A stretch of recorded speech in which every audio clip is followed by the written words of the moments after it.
2월 20일 금요일 아침 묵상 요한복음 6장 60절에서 71절 말씀 앞에 남는 믿음이라는 제목을 가지고 말씀을 살펴보도록 하겠습니다. 아마 예수님의 제자들 중에는 각자의 이익 때문에 예수님을 따랐던 사람들이 참 많았던 것 같아요. 왜냐하면 이 당시의 문화를 보면 좋은 랍비를 만나서 그 랍비의 가르침을 받아서 인기 있는 랍비 선생님이 되면 굉장히 많은 명예와 부를 누릴 수 있었습니다. 그러니까 유대인의 유전에 보면 장로들의 유전 법에 보면 자기의 스승의 모든 먹을 것을 쓰고 책임지게 되어 있고요. 이 복음서에도 보면 예수님의 먹을 것을 제자들이 구하러 다니는 모습들이 나와 있거든요. 그게 이 당시 랍비 스승들이 누릴 수 있는 혜택이었어요. 근데 그러려면 뭐 서울대를 나오든 뭐 나름대로 뭐 자격증을 의사 자격증을 따든 뭔가 이렇게 명분이 있어야 되잖아요. 그게 뭐냐면 위대한 랍비, 위대한 스승 밑에서 제자를 하고 그러고 나서 배우고 나서 자기 가게를 차리는 거죠. 그러면 제자들이 모일 거 아니에요. 그럼 제자들은 자기의 소유나 자기의 금전으로 스승을 잘 봉양해야 했습니다. 그러니까 아마 예수님의 제자들 중 대다수는 그러한 목적을 가지고 예수님을 따랐던 것 같아요.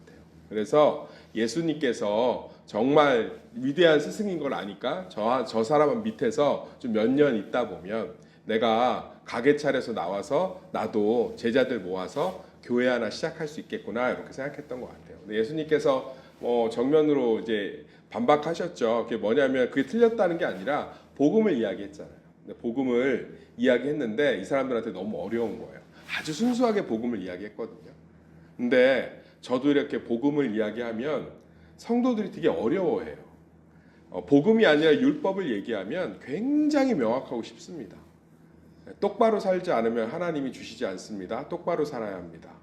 제가 어제도 어떤 분하고 이제 그런 얘기를 했는데, 이제 이분이 자기 그 청년하고 주고받은 카톡을 이제 저한테 공유를 해주셨는데, 이제 몸이 아파서 예배를 못하는 청년을 이렇게 막 이렇게 꾸짖은 카톡이에요. 근데 이제 그 청년이 좀 상처받았다. 그래서 이제 이럴 땐 형님 어떻게 해야 되냐 이렇게 이제 문자가 왔었는데 제가 이제 그거에 대해서 이렇게 몇 가지 복음적인 포인트들을 잡아주니까 아주 굉장히 이렇게 좋아하고 은혜를 좀 받아 하는데 그러니까 이제 예배 빠지지 마라 이렇게 얘기하기 좋잖아요.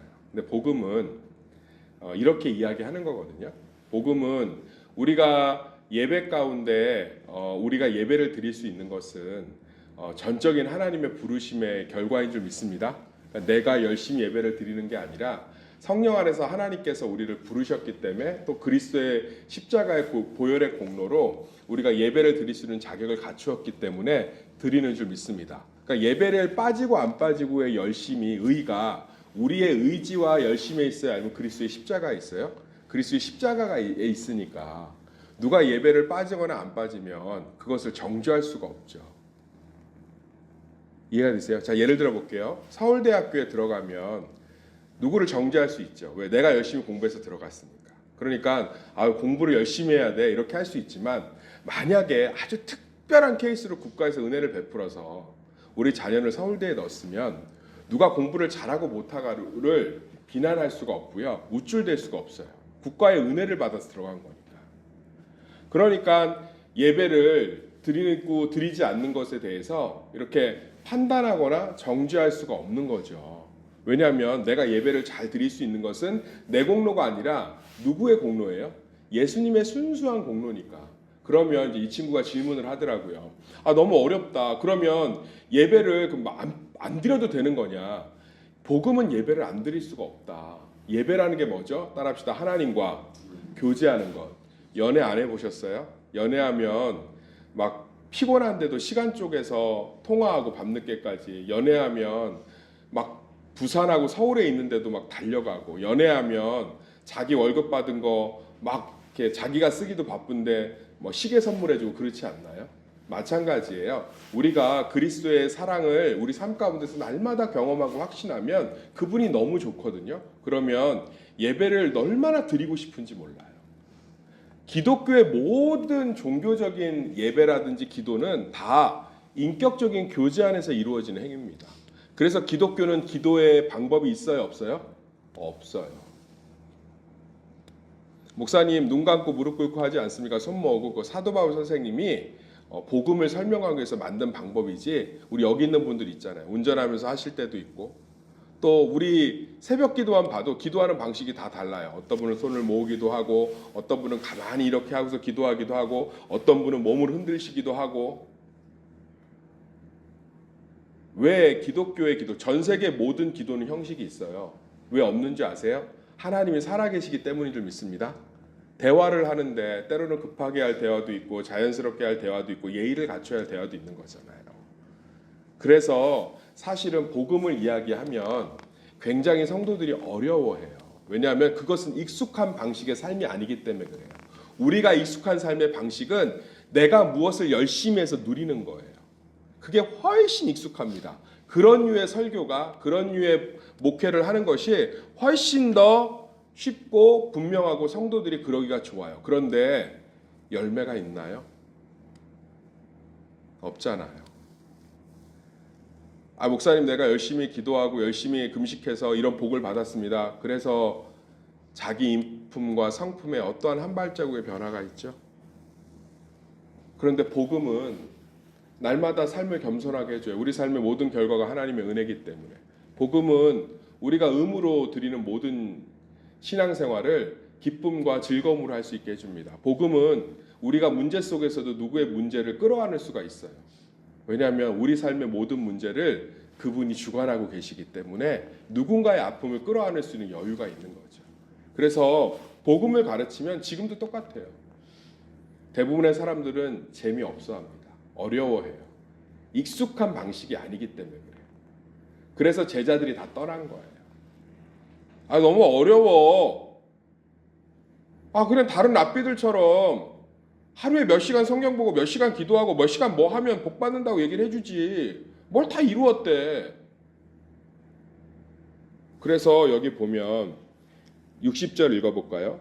시작. 제자 중 여럿이 듣고 말하되 이 말씀은 어렵도다. 누가 들을 수 있느냐 한데, 그리고 떠난 거예요.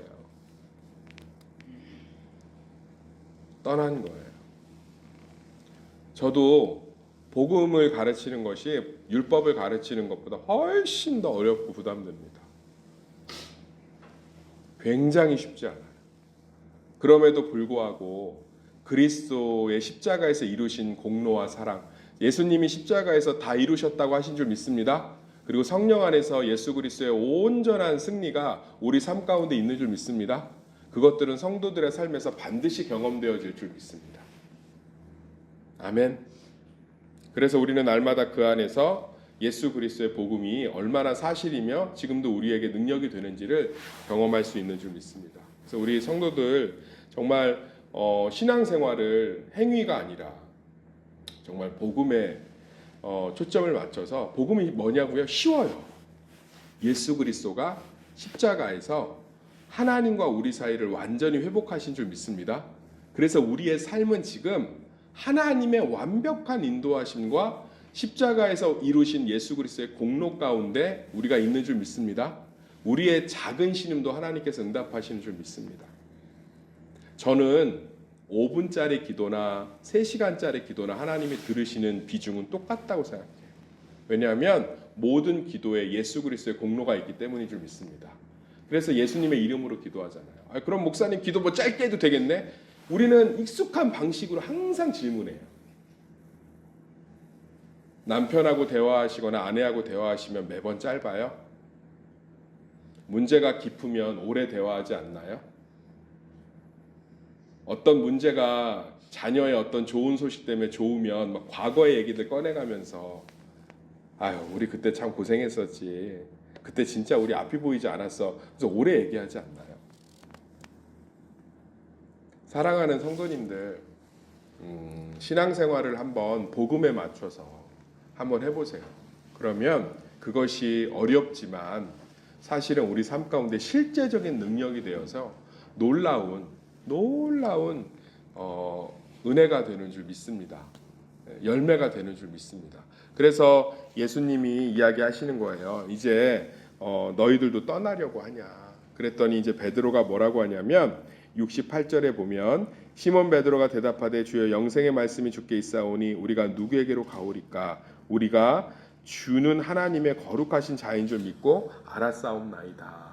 그런데 예수님은 다 아셨죠. 베드로 이 말 하고 있는 베드로도 떠날 거 알고 계셨잖아요. 3번 부인하고. 그런데 예수님께서 가슴 아파하시면서 70절 71절에 이야기하십니다. 12 중에 한 사람은 마귀니라. 가룟 유다는 결국 돌아오지 않을 걸 얘기하면서 이게 무슨 생뚱맞은 얘기야 갑자기. 아니 갑자기 뭐 복음 얘기하고 예수님 그 어려워갖고 제자들 떠나고 났는데 가룟 유다 얘기는 왜 꺼내신 거야? 이게 복음이에요. 자, 랍비에게 제자들이 많은 건 그 랍비가 얼마나 위대한지를 증명해 주는 거예요. 쉽게 얘기해 볼까요? 니네 교회 몇 명 모여? 우리 교회 한 50명 모여. 아 그렇구나. 니네 교회 몇 명 모여? 우리 교회는 한 2, 3천 명 모여. 느낌이 다르죠. 제가 노예 가보면 되게 재밌는 거 아세요? 큰 교회 목사님들한테 작은 교회 목사님들이 의외로 인사를 합니다. 제가 그거 보면 좀 웃겨요. 그러니까 랍비는 제자들이 많아야 자기의 권위가 쓰는 거예요. 증명이 되는 거죠. 야, 예수 랍비는 기본적으로 움직일 때 1000명이 움직여. 우와, 뭐가 있나 보네. 야, 기모 랍비는 2-3명 모여있던데. 에이, 그럴 줄 알았어. 그런데 지금 제자들이 다 떠났어요? 안 떠났어요? 싹 떠난 상태예요. 지금 싹 쫄딱 망했다고요. 목회 시작해서 예수님이 성도들이 1000명, 2000명 늘었는데 설교 한번 잘못해서 이제 2-3사람 남은 거예요. 12명. 근데 예수님 신경도 안 쓰고 그 12명 중 끝까지 돌아오지 않을 한 사람에게 가슴 아파하세요. 자기 삶에 있는 모든 것이 누구의 뜻인 거예요? 하나님 뜻. 하나님 안에 있잖아요. 그리스도 안에. 할렐루야. 그 문제는 중요하지 않으신 거예요. 돌아오지 않을 한 영혼에게 자기의 삶의 에너지를 쏟고 계십니다. 우리 같았으면 어떻겠어요? 머리에 넥타이 메고 들어 누웠죠. 아유 아들 하나님 거 목회하다가 설교 한번 잘못해갖고 다 떠나고 몇천 명씩 모여있다가.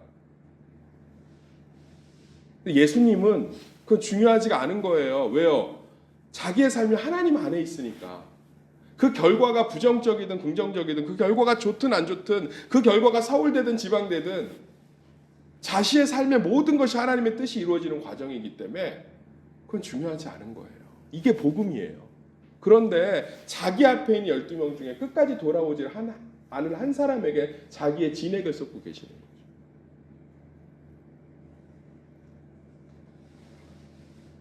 이게 복음의 능력이에요. 내가 내 집구석이 돌아가지 않으면 누구 기도 제목 들어줄 수가 없어요. 내가 내 새끼가 잘 안 나가면 교회 나오기가 싫어요. 그게 율법이에요. 그런데 내 집구석이 잘 안 돌아가도 십자가에 승리하신 예수님이 우리 가정의 완전한 호주 되심을 온전히 그 공로를 믿으면 그 승리를 우리는 우리보다 덜 힘든 구역원의 집안 이야기에 같이 울어줄 수가 있는 거예요. 할렐루야. 이게 복음이라. 이게 복음. 제가 어제 어떤 청년하고 어제 이제 식사를 하면서 얘기를 하는데 굉장히 많이 놀랐어요. 너무 똑똑하고 너무 관점이 명확해서 제가 진짜 속으로 많이 놀랐어요. 교회와 성경과 신앙에 대해서 그렇게까지 냉철한 시각들을 갖고 있는지 정말 몰랐어요. 제가 헤어지고 오는 시간 동안에 명확하게 고민했습니다. 정말 복음 위의 교회를 세우지 않으면 교회는 너무 비합리적인 곳이 되겠구나. 정말 복음 위의 선교와 전도와 예배를 세우지 않으면 교회는 굉장히 일방적이고 강압적인, 죄송한 표현이지만 5, 60대, 7, 80대를 기점으로 끝나겠구나.